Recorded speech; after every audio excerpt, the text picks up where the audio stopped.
దగ్గరలో MLS point ఉంది. ఆ ఎంఎల్ఎస్ పాయింట్లో స్టాక్స్లో కొంత వేరియేషన్ ఉండటం అనేది మా దృష్టికి రావటం వల్ల అసిస్టెంట్ మేనేజర్ టెక్నికల్ని మనం వెరిఫికేషన్ కోసం పంపించడం జరిగింది. ఆయన వెరిఫికేషన్లో కూడా వేరియేషన్ ఉన్నట్టుగా గుర్తించారు. ఆ తర్వాత దాన్ని సమగ్రంగా మొత్తం అంతా కూడా ఆ స్టాక్ మొత్తాన్ని కూడా రీకన్సిలేషన్ చేసి సరుకులో ఉన్నటువంటి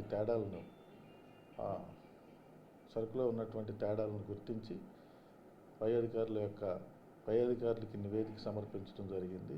దాని తర్వాత అధికారుల నుంచి వచ్చిన ఆదేశాల ప్రకారంగా అక్కడ ఎవరైతే ఇన్వాల్వ్ అయి ఉన్నారో వాళ్ళందరి మీద కూడా ఎఫ్ఐఆర్ క్రిమినల్ కేసు అనేది పెట్టడం జరిగింది.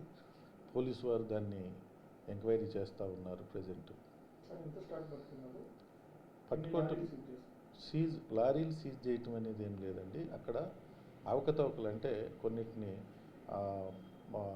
రికార్డులని కొన్నిటిని అవకతవకలుగా పెట్టి దాన్ని కొంత మిస్అప్రాప్రియేషన్ చేయటం జరిగింది. ఆ జరిగినటువంటి దాన్ని ఎంత జరిగిందనేది మొత్తం అంతా కూడా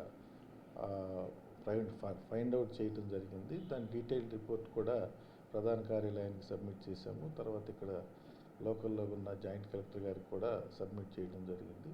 సార్ యొక్క ఆదేశాల ప్రకారం, ప్రధాన కార్యాలయం ఆదేశాల ప్రకారంగా ఎవరైతే దాంట్లో ఇన్వాల్వ్ అయి ఉన్నారో వాళ్ళందరి మీద కూడా క్రిమినల్ కేసులు పెట్టాము. సో పోలీసు వారు దాని మీద ఎంక్వైరీ చేస్తూ ఉన్నారు. అక్కడ ఎవరైతే మనకి ఇన్ఛార్జ్గా ఉన్నారో ఆయన మీద, తర్వాత డేటా ఎంట్రీ ఆపరేటరు, తర్వాత అక్కడ ఉన్నటువంటి సెక్యూరిటీ గార్డు ఆయనది కూడా ఉంది అనేటువంటి ఉద్దేశంతో వారు ముగ్గురు మీద కూడా పెట్టడం జరిగింది. పొలిటికల్గా మాకు ఏమీ లేదండి, ఇన్ఫర్మేషన్ ఏం లేదు.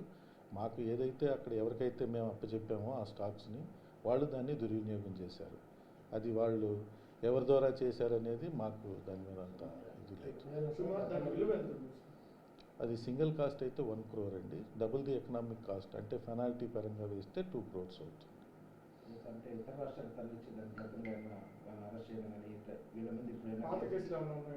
పాత కేసులు ఏమీ లేవు. పాత ఎలిగేషన్స్ అయితే మనకు తెలుసు. వాళ్ళ మీద అయితే పాత ఎలిగేషన్స్ ఏమి లేవు.